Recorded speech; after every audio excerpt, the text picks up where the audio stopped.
place you can find. Glad to see that I could help make your life a bit easier. But have you ever thought of how I felt? You need to think about your behavior.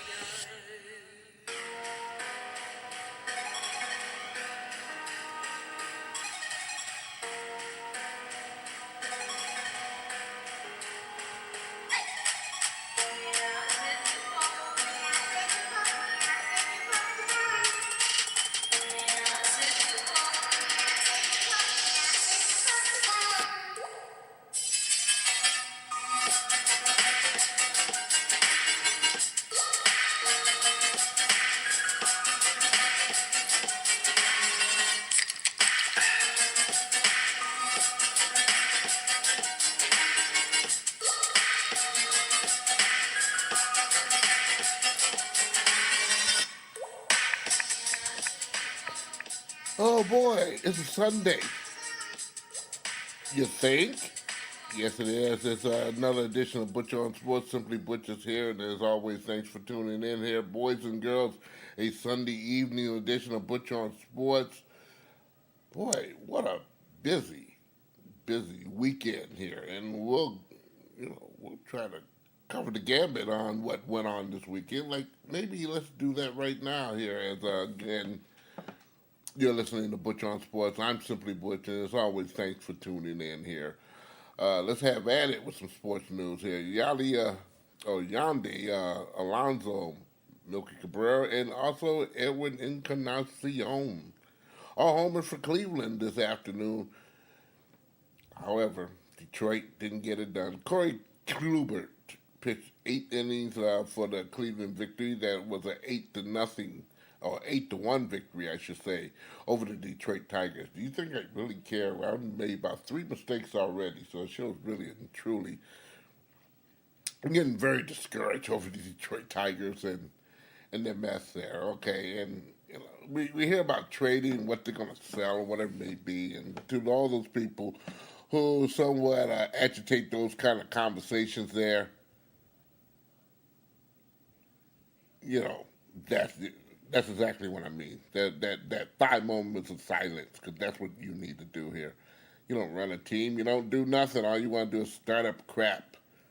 So leave the crap alone here. Let's cheer for the team, and maybe encourage the management staff and what it may be to get these players to do better, because they're young and dumb, and again need to do better there. They have an opportunity that many thrive for here. Now, hopefully, these players get it in their heads and put a better effort out there than been shown. But again, we knew it was coming.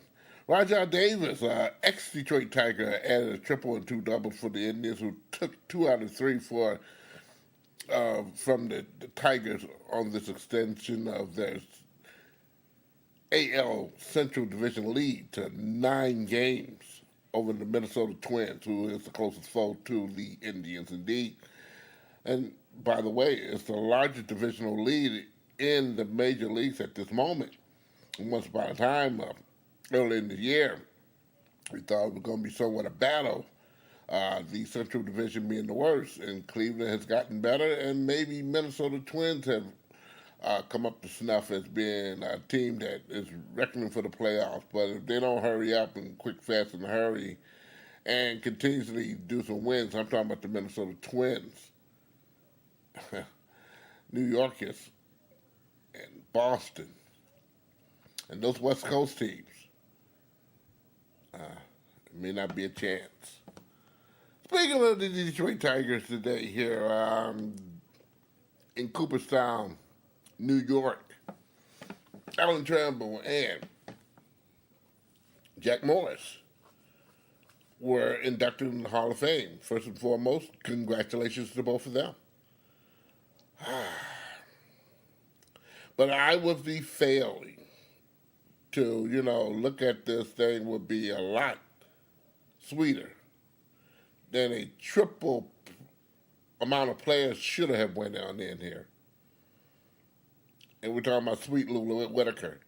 It's a damn shame that a specialty, and I'll get to that in a moment here. And let me give you the statement that Alan Trammell gave about Lou Whitaker here at the Hall of Fame today, and it was a beautiful message, and that was at the tail end of his speech here. He said, and I quote, "My whole career has been linked on one person. For 19 years, Lou Whitaker and I have formed the longest-running double play combination in the history of baseball. I doubt that this record will ever be broken. Lou and I were called up in the big leagues from Double A on the same day. Double A, not Triple A. Double A. We were both played our first big league game at Fenway Park on the same day. We both got our first hit off a major league at bats off of the same pitcher, Reggie Cleveland. We both got our last hits of our career off the same pitcher, Mike Fetter. Can you believe that? It's truly amazing. For all those years, it was Lou and Tram. Lou, it was an honor and a pleasure to play alongside of you for all those years. And I hope, my hope, is someday that you will be up here as well. Jim Thome was part of that Hall of Fame class of today we were talking about, along with Tramble and Morris, along with Chipper Jones, Vladimir Guerrero, and also Trevor Hoffman. They joined those casts. But it is a buck naked excuse that the special election, by the way, this is how Morris and Tramble got in, by the modern baseball era committee. I have some foul words to say, but I won't say it to dampen the situation because it's good that they're in. Now I just hope and pray that Lou Whitaker can get in by some influence over this particular modern baseball era committee. And that means Jack and Alan and Chipper and Vladimir and Trevor pitch a holy conniption because of the travesty and shame. For 19 years, we're in your face, and we're talking about Lou and Tram, and they both don't walk in that Hall of Fame together. And throughout the week, we're going to look at the record of Lou Whitaker because it's very important to know some of the things and accomplishments he had as well. Let's move on with the Detroit Lions, who completed their third day of training camp and practice and workout in full pads at the team's headquarters and practice facilities in Allen Park. On how well, one of the conversations was because Saturday, I understand. When I say I understand, because I wasn't there, I was told by some colleagues that Marvin Jones came out of practice and sustained a leg injury on that particular. We're talking about Saturday afternoon. A question was asked about Marvin, okay? How was how was his health? Marvin evaluated again in the morning, and he said, and stuff was we're going on to say he's good and he's fine, and potentially after further review, he's fine with his health is concerned. However, my understanding was he was not up there in practice today, but he's fine. Another quote that, some more elaborate on it, he said, always is a little bit just caution on that day after. So that's why he didn't play. Caution there. We kind of worked it out a lot of days in a row here from that standpoint. So any sort of situation where guys get and maybe feel something or dinged up or whatever it is, anything along those lines, we're always going to be a little bit of cautious there. Because we know we have a lot of consecutive days in a row to practice. So something you want to be in the normal in-season mode where you can be, it's fine. I don't understand a doggone word of this conversation, but this is his exact quote. And he said something about just yesterday, we'll be okay, we'll get the rest of the day, and then he'll come back and get into the game. You kind of have to look at a little bit long term and say, well, maybe he just should, or do this or do that. So we'll see how it goes today when we are out there. And he was speaking of today when he was interviewed because before the practice concerned, Matt Patricia addressed the media before the practice, not after now. So, just want to let you know some of the schedule that we get as media people. We talk to Matt Patricia before they go out in the field and practice. So this was some of this pre-game or pre-meeting or pre-whatever you want to call it before practice. I hardly understand what he said there. And the nice little way he just maybe would have said, the guy's hurt. We're going to sit him down today, get a little rest. We'll look at his condition further, and we'll keep you abreast of it. That's it. This garbage I just read here, it was garbage. It really was. Speaking of football,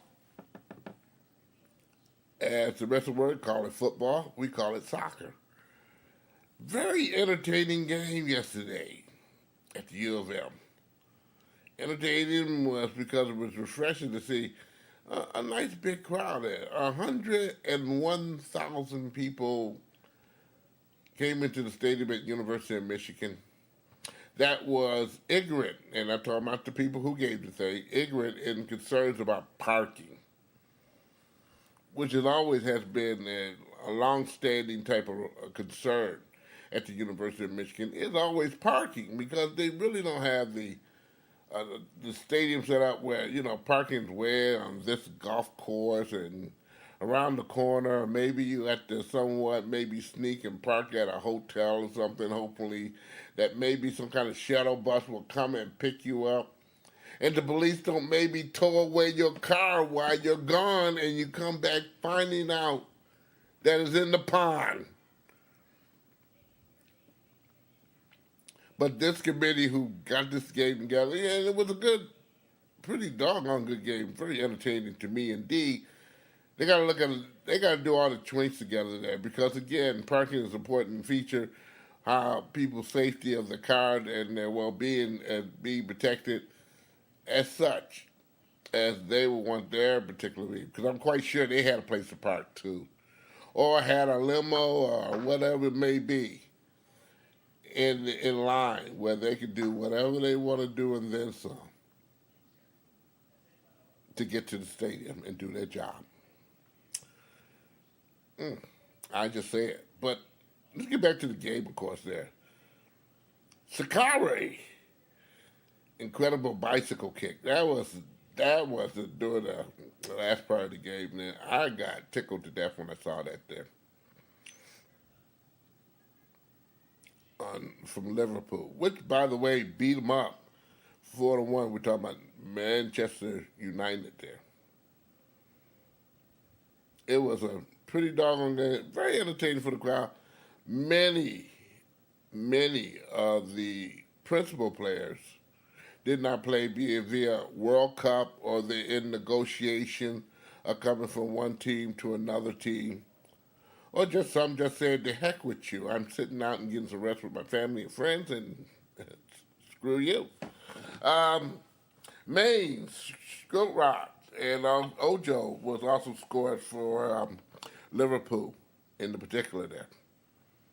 But it was a good game, good crowd, but you know what? They got to fix it, the parking situation there. Even yours truly had a heck of a time. Find a place to park his wheels and get to the stadium to partake. And I mean to partake in this particular special occasion or event there. I thought it was, again, I give it a B minus, what I saw. Very, entertaining. Especially the first part of the game started off wacky as heck here. Oh.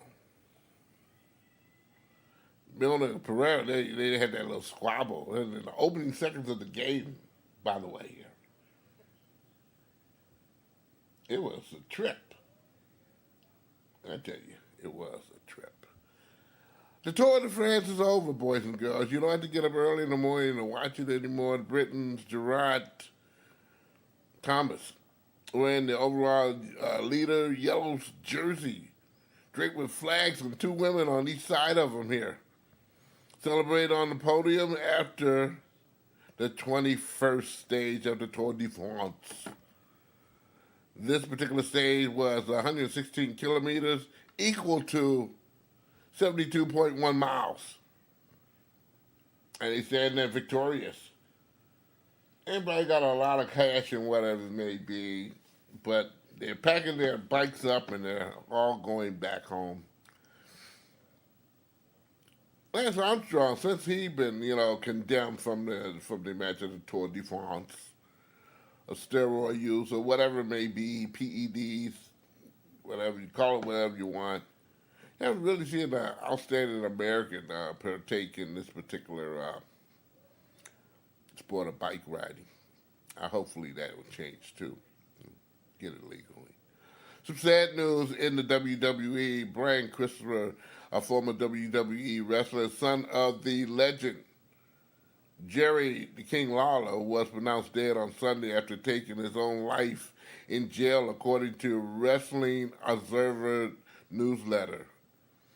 He was 46 years old. More on Brian Christopher Lawless. In 1972, Christopher got his start in wrestling at the age of 16 as part of his father's United States Wrestling Association under the name Too Sexy. Brian Christopher. From 88 to 97, Christopher compared to the legends like Jeff Jarrett and Tom Pritchard and even his own father with that prestigious way they would act in the ring.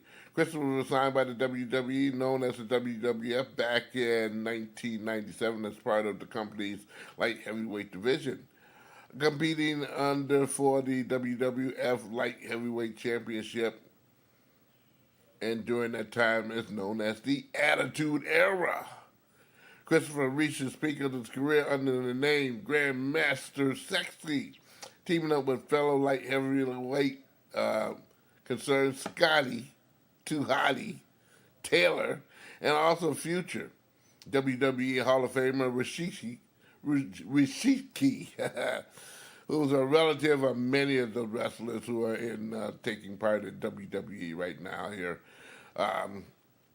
Scotty Too Hottie, and the group was called Too Cool.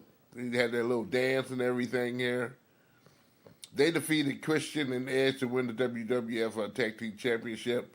However, a lot of injuries broke up the group there, and Christopher was got into some trouble or whatever it may be. He was smuggling drugs across from the border from Canada, got in jail. He was released in 2001.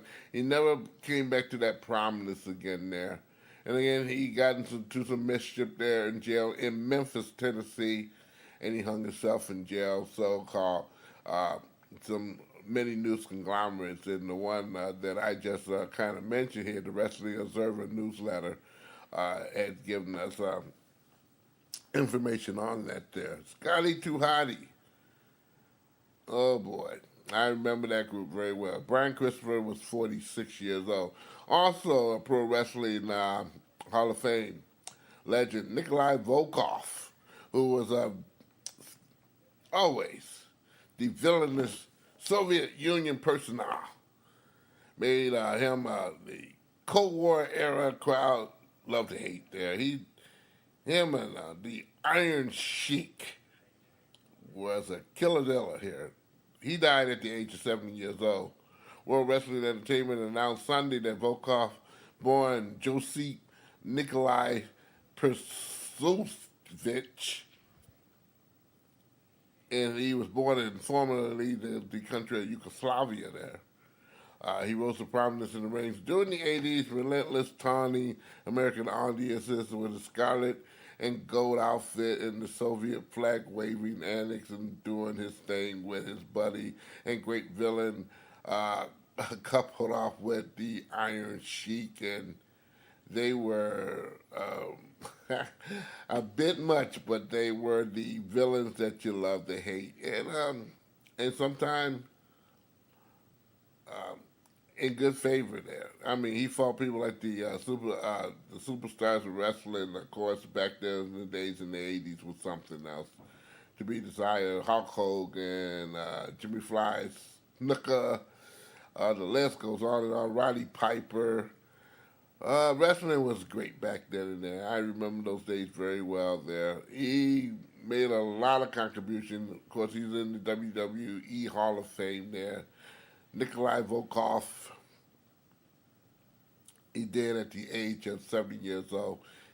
He would and still is missed by a lot of people. A lot of people indeed there. We're going to wind it on down here with some NFLPA statement this weekend that also went on here. Of course, they had some constructive meeting. It's concerning the national anthem, and right now, and I can get you caught up. I'll get you caught up very quickly. NFL owners say that, you know what, if you can't stand up for doing the national anthem, you need to be in the tunnel, or you can stay in the locker room, but you don't bring your doggone mischief out on the field. The Players Association, NFL Players Association, of course, say, hey, look, you know what, that ruling is not valid unless we vote on it and say, hey, look, we'll go along with this program. Because we represent those players who want to do that or feel they need to have a yearning to use some type of protest.